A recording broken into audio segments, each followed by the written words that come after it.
Superdome. We are here for a little football game of some consequence this evening. It will be played in the stadium right behind us, the New Orleans Superdome. Tony, who are we going to watch play football tonight? The Ohio State Buckeyes and the Clemson Tigers from Clemson, South Carolina. The Ohio State Buckeyes, of course, from Columbus, Ohio, but really representing all of Ohio and basically the entire Midwest. Ohio State is known as the Midwest's Big Ten team. Clemson is known as Clemson's Clemson team.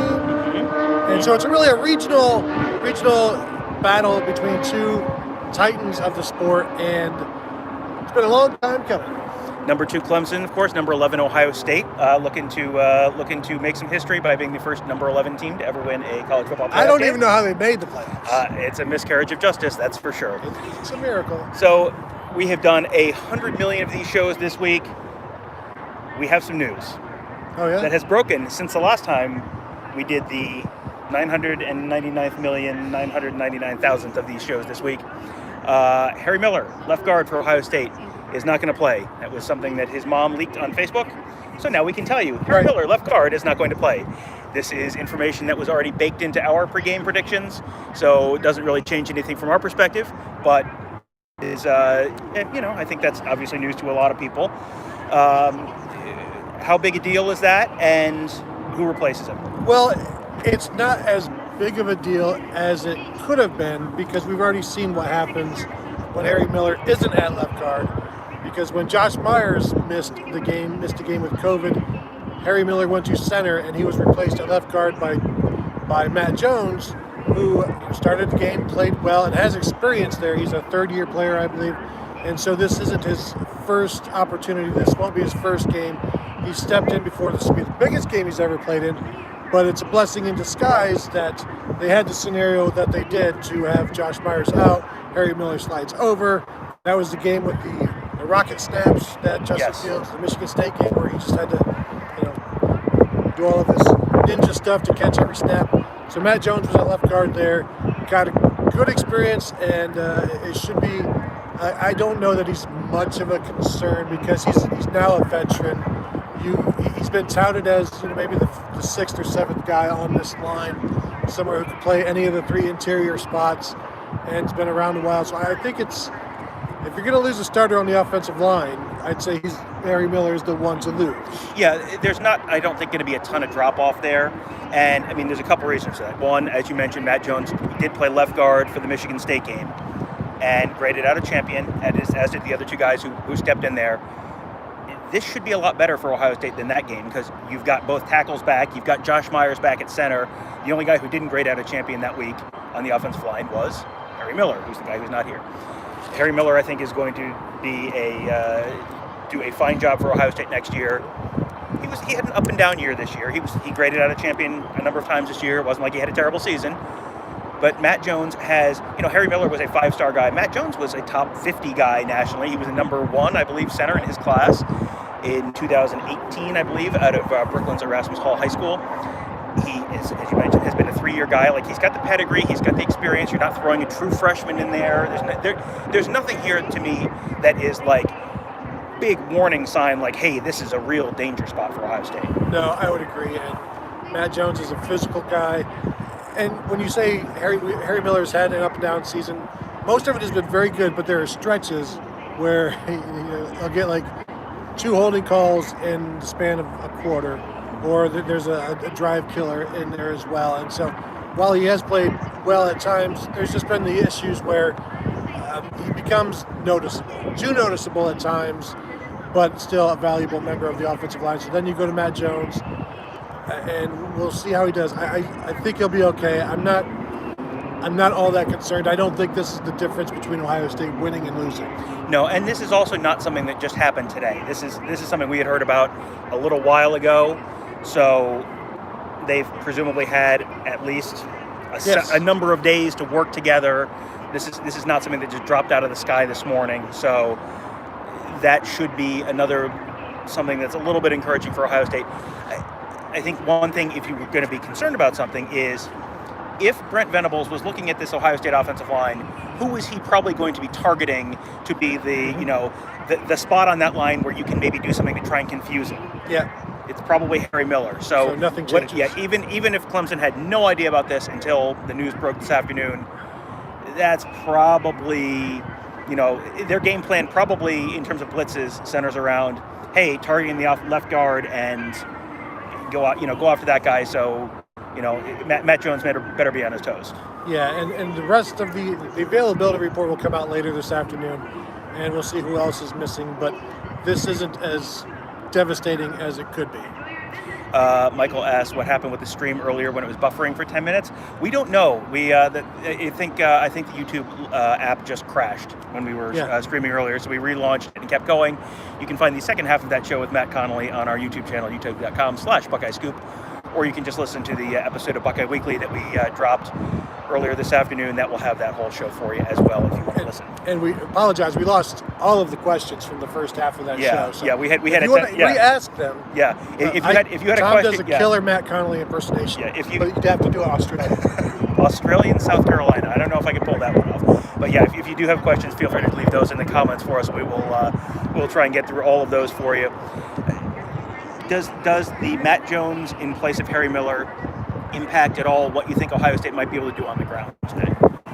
No, it doesn't. Maybe it impacts more of the passing game, the pass protection. But again, Harry Miller may lead the team in holding calls, and so that's an issue where I don't know that there's going to be much of a change, because if you expect one guy to struggle, it will be Matt Jones, and if you expect one guy to struggle normally, it would be Harry Miller. And so nothing really changes there.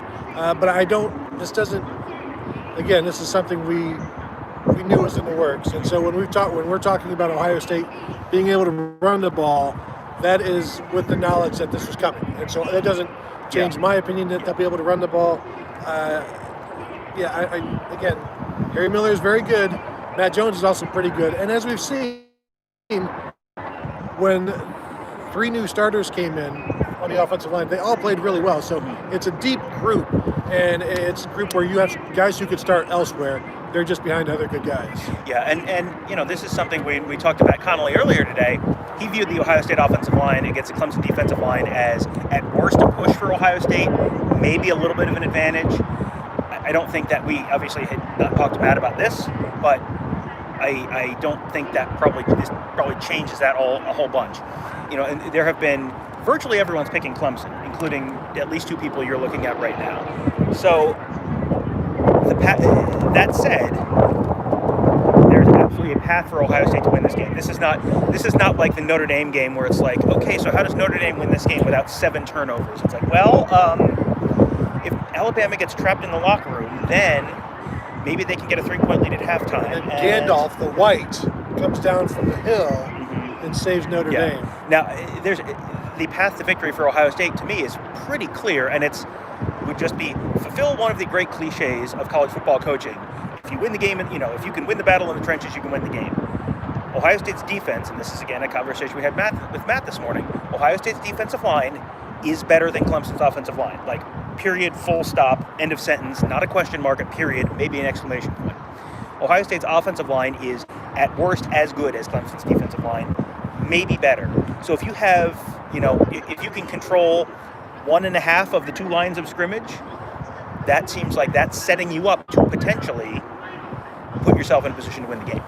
Yeah, and I'm wondering now, and I know we're supposed to be talking about this line of scrimmage thing, but Tom, if Justin Fields has 0 turnovers, we talk about these stats, that gives you an indication.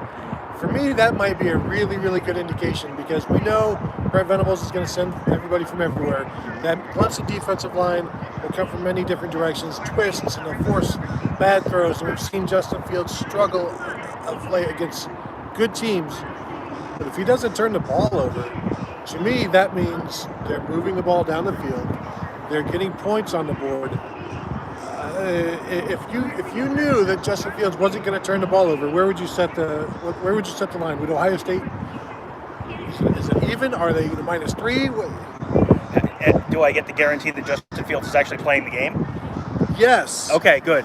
In that case, I say if Justin Fields doesn't turn the ball over, I think I would say Ohio State by 4 to 7. Because if Justin Fields doesn't turn the ball over, that means you're probably not giving up a ton of sacks, where you get the blindside hit that knocks the ball loose. You're probably not in obvious passing situations for long stretches, so you're not in, down 14 points in the second quarter where it's okay, got to be a little bit panic time. All of that points to me to Ohio State wins. And if he's not turning the ball over and it's even, that's probably good for Ohio State. If you're not turning the ball over and you're +1, +2 in turnovers, then it really gets interesting. I don't know how confident I am that you're going to see 0 turnovers from Justin Fields, because I think Brent Venables is going to do everything he can to stress him, pressure him, make him uncomfortable. Fields has been not fantastic under those circumstances.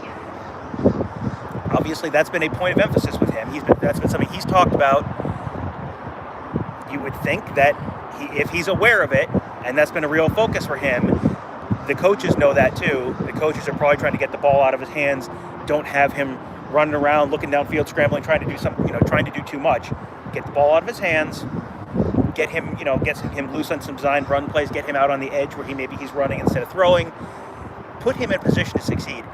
I'm sure we are not the only people smart enough to have figured out that this might be a good game plan for today. So, probably. I'm not going to say anybody's smarter than us. Of course not. You feel like it's a big game. Interceptions happen in big games. But if he were to not turn the ball over, that feels like an Ohio State win to me. And of course, we'll say that Chris Olave will have 3 fumbles and Trey Sermon will have 6, and it's like, and then you lose by 7. Yeah. I mean, if they lose 9 turnovers, I think they may lose by more than 7. We'll see. I'm not going to go that far. I have faith in these Buckeyes. You want to share some quick thoughts on the football games earlier today? I'm not sure. I've not seen an updated score on Northwestern, but Georgia and Cincinnati, boy howdy, was that a football game where Georgia was only losing because they didn't care. It was the only reason they didn't care, and then they didn't care so much that when they took the lead, they got a celebration penalty for celebrating a win they didn't care at all about. You want to go 10 minutes on Luke Fickell's game management, or would you like me to? Well, I'll go 1 minute, and I'll cede the rest of my time to you. We want coaches to be aggressive, but running the ball on 3rd and 2 with the game on the line, knowing I can end the game with a first down, running the ball right up the middle, or however you want to do it, is aggressive, because this is going to be the most aggressive everybody on this offense is going to be. And so you ask the most on this one play. We just need you to move, just create enough space for one guy.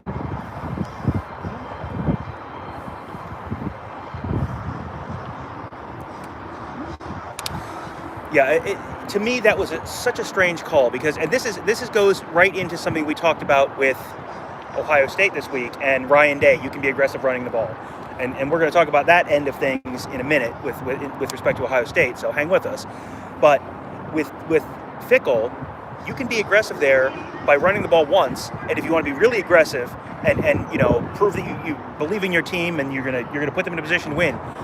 If you don't get it on 4th and 2 or 3rd and 2, you go for it again on 4th and 1. The worst case scenario there is if you go for it on 3rd and 2 and you run the ball, you put yourself in a position. You go into that knowing you're going to try twice.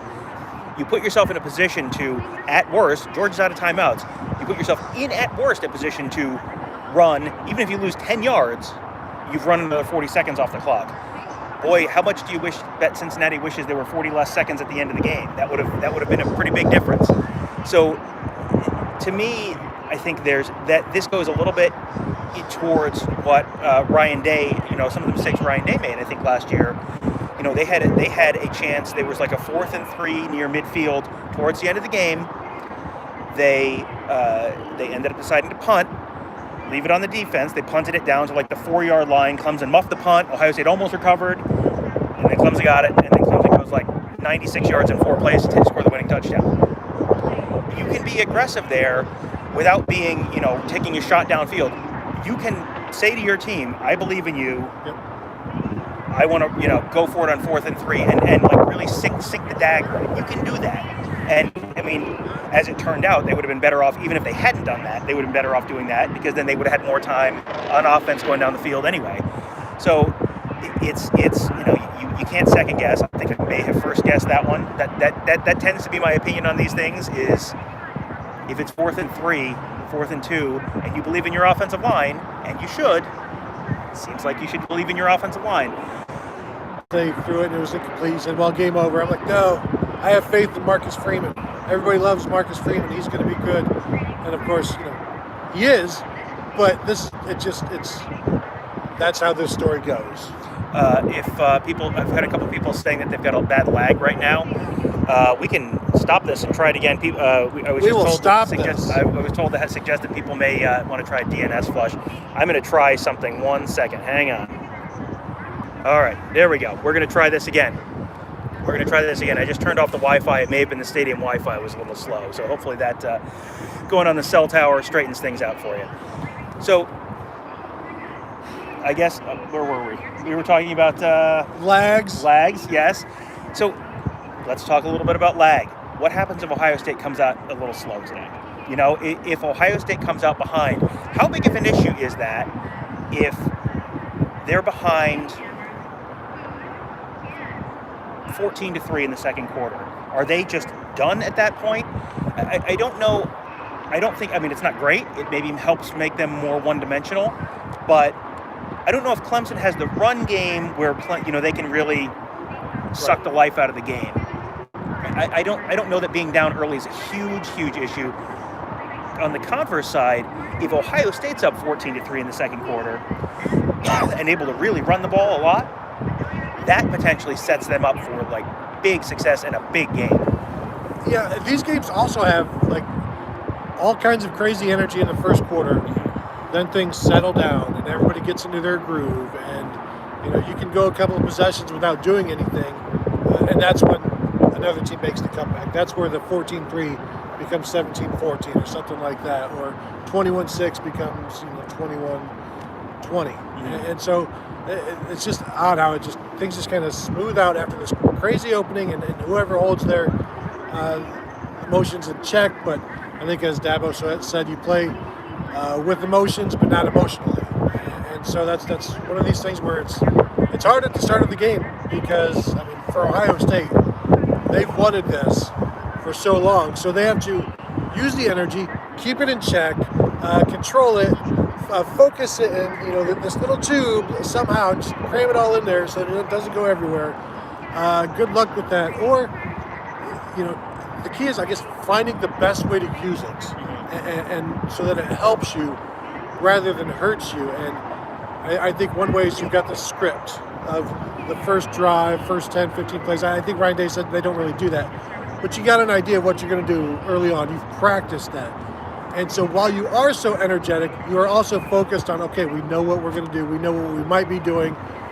And then it's up to Brent Venables to give Ohio State looks they haven't seen yet, which we know he will. Yeah, and Venables, as we said earlier, Venables is going to try and confuse the heck out of Justin Fields, pressure Justin Fields, do whatever he can to make Justin Fields look extremely uncomfortable back there. I'm sure that they're probably going to have a lot of plans to try and take away Olave and Wilson and make someone else beat them. The tricky part is, Clemson has a couple good corners. The safeties are a big concern, especially with Nolan Turner out in the first half. You have the opportunity to hit some big plays downfield. I expect them to come out, though, with Fields, quick rhythm throws, 5-yard, 3-step, 5-yard, 7-yard kind of throws. Get him on rhythm, get him comfortable, get him confident. Then you maybe take a shot downfield. Yeah, and a way to do some of that quick stuff is with the tight ends. They're let's see, how can they're off to the side of the left or the right tackle. Sometimes they're split further out. It's called a flex tight end. Past tight ends at Ohio State have included Ricky Dudley and Ben Hartenstock. Those are the only two. And those guys, they threw the ball to them, and that's why we know their names. Okay. But just like you said, 4, 5, 6 yards. Treat it the same as a running play. Just easy yards. Keep the chain moving. Get some rhythm. Bring in the safeties a little bit, and then see what happens after that. Yeah, and Nolan Turner has not been super fantastic for Clemson. He is not like a superstar player for them by any means. So losing him, you'd think, oh, how big a deal can it be? Well, the guys who are behind Nolan Turner are not as good as Nolan Turner. So, you have an opportunity there. I think we saw that a little bit with Josh Proctor last year, where when he was in this game against Clemson, had a couple plays where he was a little aggressive, tried to do a little too much. Clemson was able to take advantage. Maybe, you get these younger safeties, haven't been in this kind of moment before, real big stage, first time, really want to make a play. Is that the kind of person that might bite on something and go over the top? Or, Tom, could they be Von Bell? They could be Von Bell. Oh, great! They could be Von Bell. They could be Von Bell. I don't think they have a Pitt Brown on this team, so I'm not sure it's a perfect analogy. For Ohio State, Chris Olave's back this week. Garrett Wilson back this week. Garrett Wilson is not Garrett Wilson. There has been a lot of drama around Garrett Wilson. We have been assuring you all week, Garrett Wilson is fine. It's going to be okay. Garrett Wilson, Chris Olave out there. I think you're going to see Trey Sermon too in the pass game. That was something that they did a lot with J.K. Dobbins, and worked those sort of short, those short passes where Clemson is keeping their safeties back. They're being aggressive with that front seven, try to put pressure on them. You have some opportunity to swing passes, just dump out in the flat, let that running back make some plays. How many receiving yards does Trey Sermon have today? I'd say around. I'm thinking over under in my mind, and I'm going over like 36 and a half. Yeah, I was thinking 40 to 50. I don't think you're going to see 150 receiving yards for Trey Sermon, but if you have 4 catches for 40 yards, 5 catches for 50 yards, that's probably chain movers. They don't need him to be the big play. I mean, we'll get to Clemson's offense in a minute, where Travis Etienne might be the chain mover, the guy who's maybe one of the big receiving threats out of the backfield, the big play guy. They don't need Sermon to be a big play guy out of the backfield in the passing game. They need Justin Fields to get the ball out when there's pressure coming. Don't take a sack, don't have a negative play, don't make a bad decision and try and force it in somewhere. If the check down is there as Sermon, take it. Keep, stay on schedule. Even if you get 6 yards and it's second and 4, that's a win. You don't need to have 17 yards in every pass. Keep the chains moving. Stay ahead of schedule. Stay on schedule, ahead of schedule. Get that set you up for success. Yeah, even if it's second and 10 and you jump off for 6 yards, that's good, because third and 4 still opens up everything for this offense. And maybe we'll see some more Jackson Smith and Jigba. You get a couple of slot receivers in there together. Maybe that spreads out Clemson even more. See how do you handle those guys? How do you cover that sort of stuff? And then you take advantage. And the adjusting that's going to go on, the whole chess match between these guys will be fun to watch. And but it won't be immediate. There's going to be some learning process going on, and it may not look good for one team or the other early on. And then it's like adapt and adjust and learn, and then do something that works. And we're going to get to questions in just 1 minute, but I'm going to let one person cut to the front of the line. My good friend Carl. Hello, Carl. He asked who else is going to be out today. The report will officially come out probably. The Ohio State's been officially dropping at about an hour and a half before kickoff. There are not going to be any earth-shattering names on there. You will probably have one other guy who's like, but not. There's been a lot of panic over Garrett Wilson. There's been a lot of panic over, I don't know. Well, there's perpetual panic over Justin Fields. Garrett Wilson and Justin Fields are both playing. The panic over Garrett Wilson stems from him replying to an Instagram post from Ohio State. I want these kids off of the social media. It upsets the adults. It has them speculating about guys that won't be around, and then we have to say, no, calm down. So I want social media, just get rid of it. Yep. Except for my Twitter account. Clemson did that. No, if anything, should be banned. No, if Clemson had their players off Twitter entirely last year, off social media entirely. This is the first year they've actually been on social media program today. Let's start zipping through. Because you guys have been. Do you think Dabo will be at the press and be like, that's it? No more tweeter. So Michael wants to know what the pregame meal is for the media today. We don't know. We don't know yet. The pregame meal for the media all year has been like grab and go. It's been like a box thing, because you can't do the traditional media buffet. You can't do salad with tongs, and no, it's like you use tongs. Here's a as we learned this morning, Oh, it's just an eat with your hands kind of year. It's New Orleans, man. Yeah, it is a. We'll get a box with a sandwich and an apple and a bag of chips and a cookie and then a bottle of water, and that's it. And there will be snacks throughout, which maybe like a granola bar, chip. Yeah, it's all. This is one of these things that has changed substantially this year as restrictions have come in all the sort of different ways. I just hope this isn't one of those things that's going to stay, because it's cheaper for these cheapskates in their CEO buildings. Michael wants to know, of all the CFB games we've been to, who is the best meal for the game? I mean, let's just go New Year's 6. I remember the Cotton Bowl having a quite nice meal, and they also had a wall of candy in the press box for some reason. And the Cotton Bowl also had some really, really good queso blanco, and so you can make your own, like tacos, make your own fajitas and stuff like that. So I think that wins pretty handily. All right, we have more people. And again, the wall of candy. We have more people hopping on right now. Yes, we are aware that Harry Miller has COVID. Yes. Gert actually wrote a whole story about it. Yeah, and that's something that we have sort of baked into our pregame projections. That is something that's been around for a few days. So I mean, the net of that is Matt Jones is going to be the left guard. Matt Jones has had a few days to work as left guard. This is not something that just popped on last night's test. So that, I don't think that's a huge negative for Ohio State. Yeah, he's been a left guard for a couple of years now. He started against Michigan State at left guard this year when Harry Miller was at center. So if you're going to lose one starter on offense, Harry Miller might be the best one to lose just because of who is replacing him. One of our staff members, I know who it is, says Ohio State's going to run the ball and chew clock, keep Lawrence off the field. Would you like to tell that person they're correct or incorrect? That's the plan we've been saying. Yeah. So I'm not going to say we are wrong in what we're thinking until after the game, when Ryan Day has thrown the ball 62 times and run it 7. Yeah, Northwestern, as of a few minutes ago, Northwestern up 35-13 on Auburn. Boy, it's too bad Auburn didn't want to be there. Did not want to be there. Yeah, neither did Florida. Georgia didn't want to be there until they did.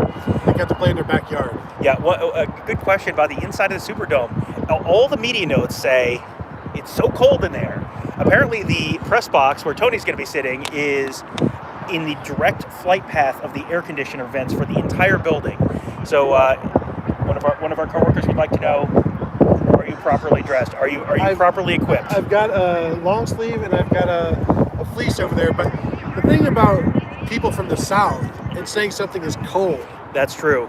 Yeah, I'm reminded of I think it was a Pinstripe Bowl where, it might not have even been Pinstripe Bowl, where Miami players were on the sidelines, and it was like 50-something degrees, and they had those like jet engine heaters you see at Packers games at the end of the year. It's like, it's 50 degrees. Why are you dressed like Nanook of the North? Kerry Combs is in short sleeves, meanwhile. Yeah. Well, I mean, I'm in short sleeves and it's 55 degrees. I am not worried at all about the cold of the indoors. But if it is too cold, I will complain. Our buddy Kyle Morgan. Hi, Kyle. Kyle. Hope all is well out in Arizona for you. And man, your kid is killing it on the recruiting beat. Love to see that. Kyle wants to know thoughts on the signal changes and how it may affect the game. Could there be a lot of unforced errors as a result? Well, you would hope not, that they've got it all worked out. And if they don't have it worked out, then those guys shouldn't be playing. But yeah, we talked to Matt Connolly about that today, where he was saying, like, you can't let it get into your head so much that it affects your play. But I would think that they've got these. I mean, these guys are pretty much professionals at this point. They should have the signals down, and they only call 6-7 plays anyway. Yeah, something like that. This is one of these things where, because of the nature of college football, and you got guys jumping from staff to staff. Ohio State had a GA or something who now is on Clemson staff this year, so this was not a huge surprise that they were going to have to change the signals anyway. You would think that they've had time. This is not a surprise. They've had time to figure things out. So that I don't think that'll be a huge deal for them. I mean, we can talk a little bit. Remind me later. We want to talk about Tony Elliott being out for Clemson. That's a potential issue. Murphy wants to know, how's Justin Fields' thumb? I'll let you know the first time we see him throw deep, but everybody's saying the right things lately, or actually nobody's saying anything of late. We just haven't heard anything bad. Right, and we both on the press conference on Monday. Fields and Ryan Day both said it combined about 8 words, and we kind of went, that's not great. And Justin's was basically like, yeah, it'll be okay by Friday, which means like, that means it's not okay right now, but we have heard maybe it's not as big of an issue as we thought. That would be a huge deal. I mean, if he can't throw, if the thumb is an issue, it doesn't kill Ohio State's chances, but the pathway to victory gets a lot more narrow. Yeah, it would. You have to win it the same way you did against Northwestern. Run for 400 yards. Yeah, and I mean, it is possible. They have the offensive line to maybe be able to do that, but that's hard to do that when they know you can't throw, though. That's true as well. Adam wants to know if we were in the press box tonight or in the stands. He will be up in the press box. I will be down in the first row behind the end zones shooting photos. So that's one of the reasons we're doing this outside instead of inside. Because once we go inside, we're going 2 different directions, and they will not let you. Once you're up in the press box, you can't go down. When you're down in the stands, you can't go up to the press box. Like they're kind of keeping people separate. So that's why we have to do this when we have to do it, and outside the stadium. That's right. No, I was going to say, like, we need, they have to keep us separate. Yeah, I mean, should get a restraining order. That's actually a good idea. Michael says, in 2017, when Clemson beat Alabama and Tampa, they had the buffet, which was nice. Yeah, the buffet is, they generally have very good food at these. This is just one of these years where, for one thing, money, I think, is not super fantastic with everyone. I think there's probably people who can relate to that out in YouTube land, where it has been a little bit of a stressful financial situation for people this year. And the Sugar Bowl has a whole lot fewer tickets sold this year, which that will do that. I also don't know that there are any buffets going on right now. Correct. Yes. In America or globally. There's a reason they're not doing a buffet, and there's the reason they're not doing the filet in a box either. So, couple things there. Vinay says, with Harry out, Justin won't have 7 seconds to throw deep to Olave on a consistent basis. Essentially, he takes off and boosts the running game himself. Well, I think you can also help out. We've seen them do some max protect, but the receivers weren't getting open. I think having Chris Olave back enhances that. But if with the way they blitz, you are going to have to keep somebody back here and there. But again, if my concern for Ohio State is not necessarily getting the pass off quickly. It's getting the pass off quickly and then a zone blitz, defensive end dropping in or linebacker stepping in and just picking off one of those quick passes because they know he's got to throw it and they know pretty much where it's going. Richard says Bama game has 18,000 at least. I think they were somewhere in that 16,000, 18,000 range. This game will have 3,000. 3,000 people, give or take, in the Superdome tonight. That's why we're here. We are here tonight because Alabama, as the number 1 seed, got a choice of where they would prefer to go. They preferred to go to the Rose Bowl in Texas, which is still a weird sentence to say out loud, because they could have a bunch more fans there, no issues with families. And the reason the Rose Bowl is in Texas is because there were going to be no families allowed at the Rose Bowl in California. They probably would have kept playing the Rose Bowl in California had they been allowed to just have the families there. Without that, they moved it to Texas, and that is why Alabama is there. Woody says Harry Miller is out. Yes, correct. Yes, that is true. That has officially come out today. We've addressed it a couple times earlier, but for folks who just are hopping on, that is not news to us, but it is news that is now public. Probably Matt Jones at left guard. We're not anticipating a huge drop off there. Richard says Sermon early, then Master crushes late. I think this is going to be a Trey Sermon game, and you may see Mayan Williams. I'm not. I think this is going to be a Trey Sermon game pretty much from start to finish. Over under on carries now for Trey Sermon, Tom. I'm going to go 26.5. 26.5. That's a lot. Well, you're basically asking me, will this be a close game? Will Ohio State win this game? If Ohio State wins the game, it's over. If Ohio State loses the game, it's under. Yeah. So that's unless Justin Fields is throwing the ball really well and not turning it over.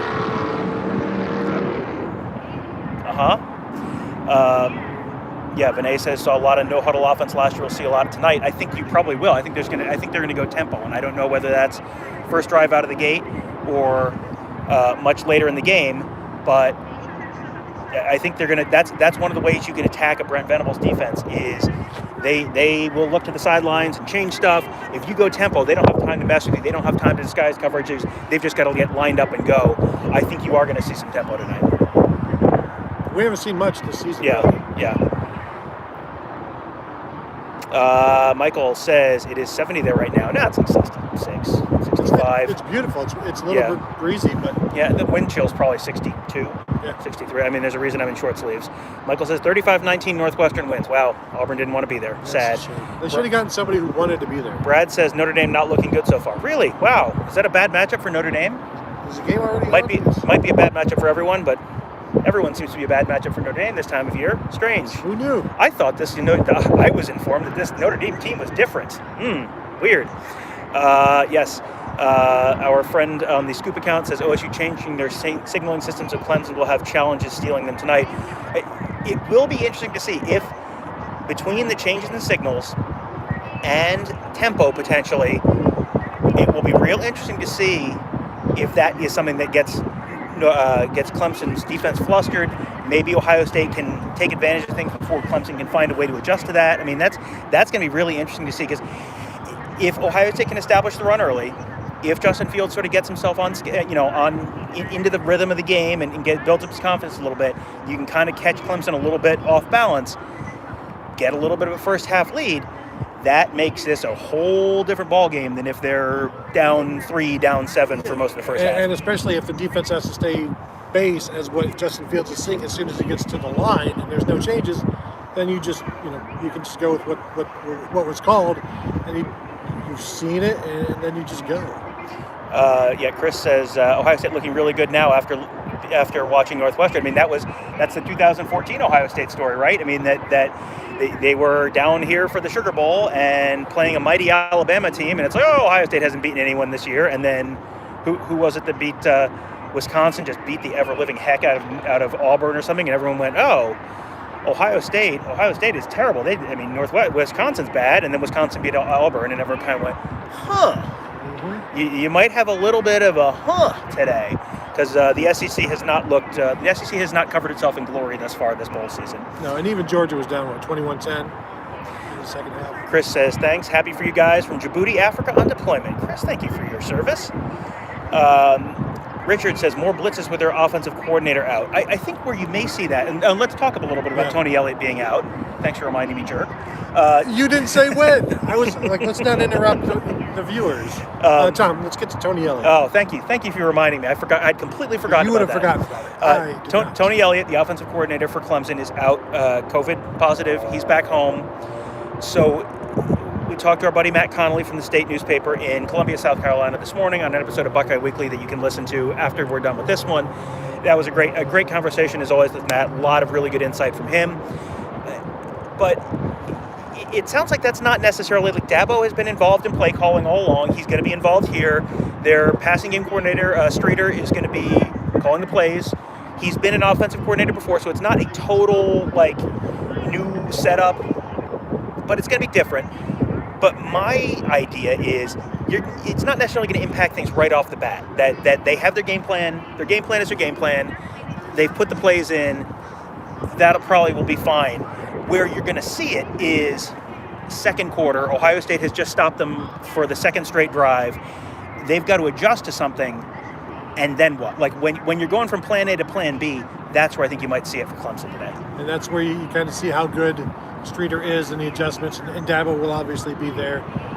But the as you said, the game plan has been put in. Tony Elliott was all a part of that. We even talked to him this week, and then he tested positive, I think, that day or the next day. So, yeah, I agree. It won't necessarily show itself in the first quarter. It's the second, third, and fourth quarter. Archie Clan, do you think Justin Fields will have a good game? I almost said I do. I'm just so puzzled by that Northwestern game. But again, for me, he's Ohio State's best quarterback ever. So this is where he needs to show it. And if he does it, then maybe he's not the greatest Ohio State quarterback ever, which I think he is. And if he can't do something in this game against a defense that isn't the best defense he'll see, So he saw better defenses last year, including against Clemson, where he played pretty well. He needs to play well in this one for himself, for his team, and he has all of the ability to. It's just his thumb good. The thumb is good. Yep. Then the only thing that can hold him back at this point is whatever it was against Northwestern, be it defense, seeing ghosts, just whatever. It's still unclear to me, and until we see it in action, there is that little thought out there, and it's probably why I'm not more optimistic about Ohio State's chances. Yeah, it's just, I feel like if you tell me how Justin Fields does today, that goes a long way towards telling me Like the zero how this game goes. Yeah, and this is an enormous game for Justin Fields. I mean, you want to have the legacy conversation, like that's fine, but this is an enormous game for Justin Fields, who is, if he has a good game, even if Ohio State loses, if he has a good game and they lose 45-42, he's the number 2 pick in the NFL draft. If he comes out and has another Northwestern game, you're going to see a bunch of teams start, NFL teams are always looking for a reason to not do the conventional wisdom thing with quarterbacks. So at that point, it's like, oh, does he fall to the number 2 quarterback, the 3 quarterback behind Zach Wilson, the number 4 quarterback between Zach Wilson and Trey Lance? I mean, crazy stuff happens. He doesn't have a huge track record, which is not his fault. This has been, had he had a second full year, I think you're probably in a different spot with him. And his track record against ranked opponents is not great in terms of just his numbers and his interceptions. Vinay says, keep Seven and Sean on the outside, Marcus Williams, and do not let a single soul beat you deep. Josh Proctor, stay back. That's probably about the game plan, I would say. Yeah. Do not cross this line. Northwestern made a statement today versus Auburn, and looking forward to Indiana's statement game as well. That's going to be interesting. That's going to be real interesting to see what that game looks like. Brad says Penix is out. Yes, Penix is out. He's out for the year. He had a pretty serious injury. So Jack Tuttle is no slouch. Yeah, they've been above average slouch. Well, and Ole Miss's defense is hot garbage. So you can slouch that's versus hot garbage. That's an interesting matchup for a bunch of reasons. I'll be fascinated to see what becomes of that game tomorrow, because I mean this is a game that means a lot to Indiana. Yes. I don't that's they have a good defense. Ole Miss's offense is fun to watch. Mm-hmm. That will be an interesting matchup to listen to on the radio. Vinay asks, what are the odds Justin has avoided using the tight ends to keep them off film, only to surprise all of us in the world tonight by featuring them heavily in the offense? 25%? Your question is, is this a 30-year-long con by the Ohio State defense? Offensive, I think the answer is probably no. So, is this the day we finally pull the sheet and throw to the tight ends? Woody says, big drop-off with Matthew Jones. No, I don't think so. I don't think so. Richard says SEC plays a full schedule, but not showing up great in bowls, and not much of an advantage for Clemson. The SEC, without any non-conference games, everyone just sort of assumed, they must be the best again, because we always think they're the best, and nobody's proven that they aren't. Right, no one has proven they aren't, and there's no non-conference data points to tell you that. So, but yeah, I mean, you can't, if you want to thump your chest, you got to show up when you have a chance to prove it, and they have largely not. Finger says, thoughts on days plan to hide signs from Clemson sign stealing. I mean, you've got to try something. You don't just if you know what's going on and you do nothing to stop it, then you're kind of at fault. But as we said a few minutes ago, as talking to Matt Connolly earlier, he's like, you can't let it all go to your head, and I agree with that. But you also can't just pretend that it doesn't exist. And Ohio State clearly is not pretending that, because it seems they know it exists. Yeah. Chris says Fields is going to ball out on the corners. The corners are suspect on both Clemson and Alabama, and the secondary is not good. Clemson's corners are good, I think. Clemson's corners are fine. I don't think that's a vulnerability. The safeties, I think, are where the vulnerability is potentially for Clemson today. But again, I think Chris Olave against any corners is a favorable matchup for Ohio State, especially if the safeties are iffy. Bama up 14-0. Najee Harris just did a bad thing to a Notre Dame defender. Weird. Notre Dame. I was hoping to watch a game before the Ohio State game. Yeah, no, sorry. I have bad news. Notre Dame's in the playoff, Notre Dame's in the playoff, or the New Year's Six, or the BCS. Maybe I take a nap. This always ends the same way. I'll pull the mask over my eyes so nobody knows I'm sleeping. Michael wants to know where he can find us on Twitter. I am at TomOr4, TOMORR4. He is at Tony Gerdeman, TonyGerdeman. Or you can just search us Buckeye Scoop. Search Buckeye Scoop and you'll find us that way. Tom, within the next 7 minutes, will it be 21-0 Alabama? Yes. Time us. Woody 1969 says, Woody 1969, that wasn't a very good year for Woody. If the Buckeyes think their signals have been stolen during the game, halftime or third quarter, how can the Buckeyes adjust? I mean, that's a tough. I mean, you can run in the calls if you want to do that. Right. You can Tempo. You're not changing your signals at that point. No, so if you signal and go tempo, you can run them in from the sideline if you want to do that. But I don't think they would be able to start stealing new signals until the third and fourth quarter, maybe. Yeah, I mean, that would be tough. Adam wants to know when the committee will stop putting Notre Dame in the CFP. Embarrassing. I mean, it's just who else were they going to put in there? Right. That's the thing. This was a year with three teams. Default. There was 3 teams, and if they had put in Texas A&M, the same thing would be happening. If they put in Florida or Georgia or Cincinnati or Oklahoma, the same thing would be happening. This is just, and my issue with the Notre Dame thing this year is, every time Notre Dame goes 4-0, everyone wants to tell you, no. This time it's different. It's like, oh, so they have, they're dominant on both offensive and defensive line, and the skill position talent is truly better than it has been. Well, no, but I mean, this is different. It's okay, all right. Well, I guess we'll all be surprised together on New Year's Day. Jay says if Ohio State can beat Clemson, they will beat Bama. I mean, I think Bama is not unbeatable, and I've heard a lot of talk about, this is the best Alabama team. Every time Alabama goes undefeated, everyone wants to tell you this is the best Alabama team ever. It is not.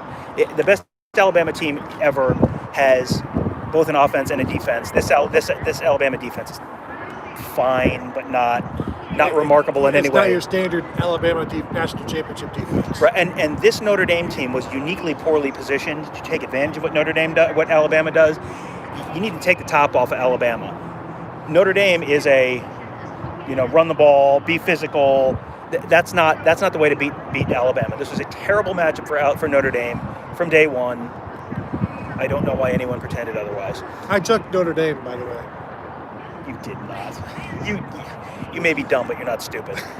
I thought this was the year. People kept saying when they were 4-0, people were like, "Hey, this is a different Notre Dame team," and I was like, you know what? I think this is a different Notre Dame team. I think this is a different Alabama team. And so, I went Notre Dame 42-17.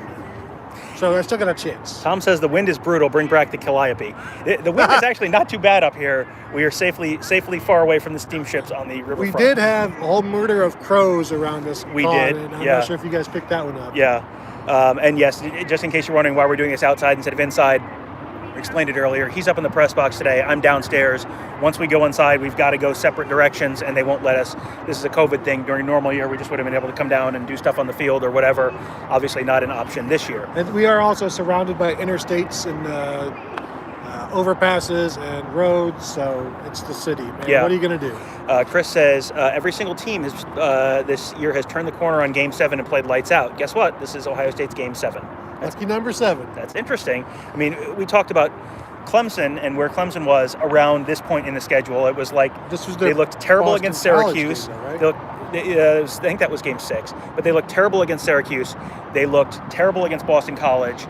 They lost to Notre Dame. And, the Boston College and Notre Dame games have a little bit of an asterisk because of the COVID stuff. But this is a very different Clemson team now than it was back then. Scott says if Justin gets injured, who is leading in the backup role? C.J. Stroud.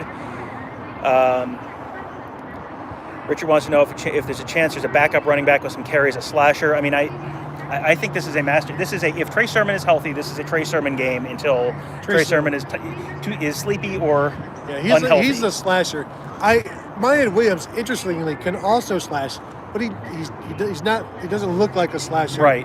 What would you? Masher, splasher? Yeah. Not quite a slasher, but he is hard to tackle. Mm-hmm. He is. And one of the reasons we keep saying that it's going to be a big Sermon game is Teague. You saw this last year against Clemson.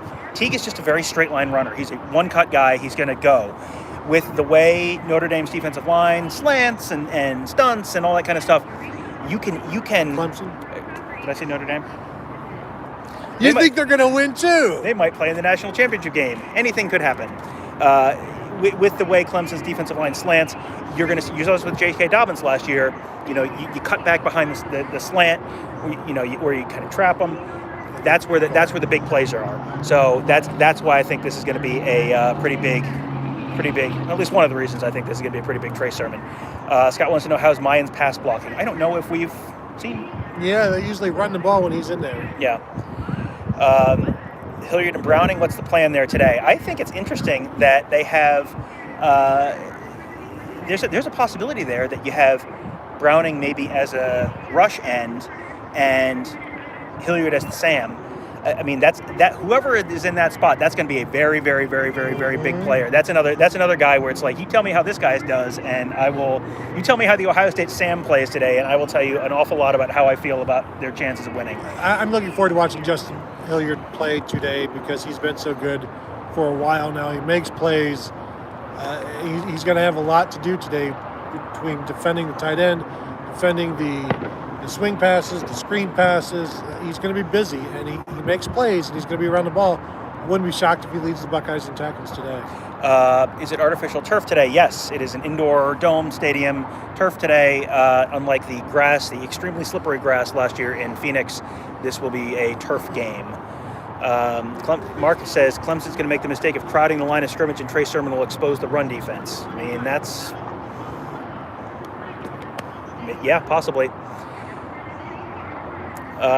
Fenger says, any chance the Saints Buckeyes sneak into the dome? I mean, Michael Thomas would not be a bad thing to have Michael Thomas on this. Jenkins, they could use him in secondary. They could use Malcolm Jenkins for sure. Sean Lattimore. Notre Dame finally got past midfield. Make a wish, everyone. Renee says Clemson's defensive ends are over-aggressive. Perfect timing for the zone read. I mean, there are a couple of young guys on the defensive line. A couple true freshmen play for them. That's worth. And you asked Matt about that today. How susceptible are the young guys to mistakes or just being over-aggressive? And early on, I think it's going to be hard for anybody to not get a little be over-aggressive and get taken advantage of. So that's probably built into the game plan as well.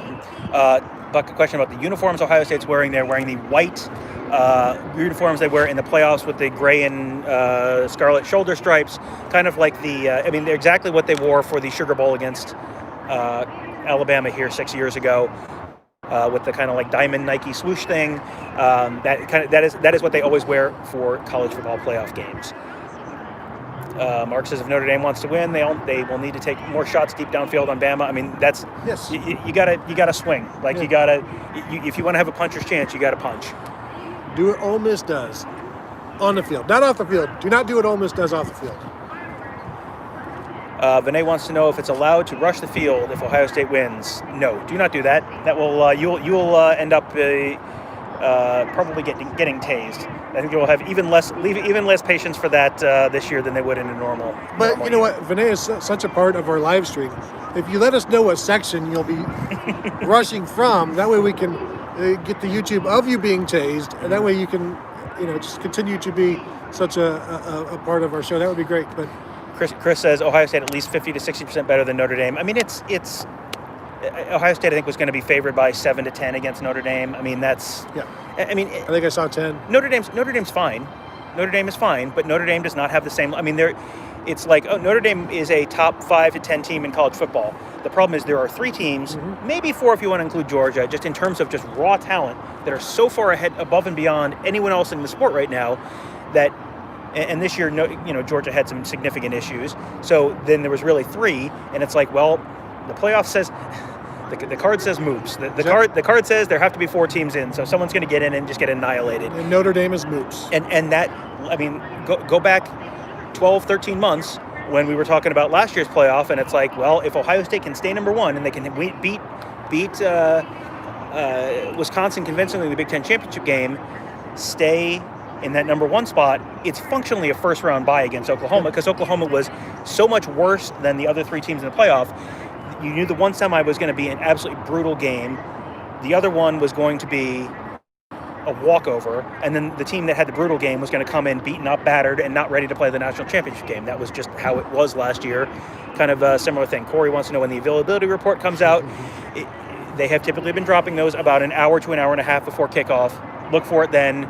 We will post it on Buckeye Scoop the second it comes out. Exactly. Has Urban spoken to the team? I have not heard anything about Urban speaking to the team, but that doesn't mean he is. Mark says, I don't think he needs to. This is a very personal game for this team. Yeah. And I don't know that he needs to be involved with it. Not that, and plus things are so closed down in the football facilities anyway. I think this is just a very personal game for the guys in the WAC, and they don't need outside voices, honestly. Mark says Travis Etienne is not a great back. He's good, but not great. Thinks Ryan Day will play more aggressive this time. I mean, Travis Etienne is Travis Etienne is like an all-purpose back. He's not the kind of back that's going to put up 200 yards rushing in Ohio State today. That's a little bit on him. That's also a lot on the fact that the Clemson offensive line just isn't that good this year. That is a big concern. That is the single one biggest concern for Clemson going in this game is how will the offensive line hold up against the Ohio State defensive line. Where Etienne can get you is in the passing game. If they can, if they can keep track, I would be much more interested in what is Travis Etienne's final pass receiving total tonight than I would be in his rushing total. Do you think he catches more? Do you think he has more receiving yards than rushing yards? I think if he does, that's probably not great for Ohio State, would be my guess.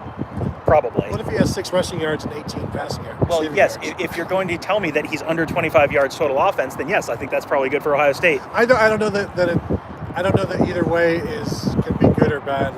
It's hard to tell because 60 yards rushing and 50 yards receiving. Let's see. Etienne is a fumble prone. I mean, he has fumbled a few times this year. Message to Ryan Day: run the damn ball. I think Ryan Day got that message. I think he's watching. Yep. So yeah, I think we have zipped through all of our questions now. So I think we're good. I think we're done. We have done our hour. Yeah. It means the media gate will be open. We will have a bunch of coverage at BuckeyeScoop.com coming up in just a little bit. Once we get inside, we have Tony's gonna be up in the press box. I'll be down on the field. As soon as we get in, we'll start sending out photos. I know you guys are probably dying to see what's going on inside the stadium right now, how things look. And as soon as the availability report drops, it will be on the front page of BuckeyeScoop.com. And we'll probably have we will have an extremely active game thread on the Ask the Insiders board there as well. That is always a fantastic time. I mean, if you have been waiting for a day to join BuckeyeScoop.com, just hop on, give us a month, sign up for 1 month. See how you like it. I have a feeling this is going to be an entertaining day there. I think we will have a ton of content there on the Ask the Insiders board. We will have a ton of content later on tonight. We'll have another one of these live streams. You may want to mix in some coffee today. We're going to be up real late with you tonight. The game is probably going to end, I'm guessing, 12:45, 1 o'clock Eastern, something like that, which means our live post-game stream like this will be, after the game, will be probably 2 and some change o'clock Eastern time. So we would love for you to stay up with us no matter how this game goes. Those are always some of our most fun, most interactive shows we do all year. And boy, there's a loud car on the highway somewhere. But yeah, those are always one of our most fun, most interactive shows. Most watch, most listen to, everything. So would love to get a chance to talk to you about what we saw, what we heard, what we learned, and whether we have to get on an airplane to Miami in a couple weeks. Wouldn't that be interesting? It would be interesting, and for a good cause. People want to know the link. The link is just BuckeyeScoop.com. So that's it. That's all you got to do. All you got to do. BuckeyeScoop.com. You can find it all there. Thank you guys for joining us. Thank you guys for watching. We will talk to you after the game.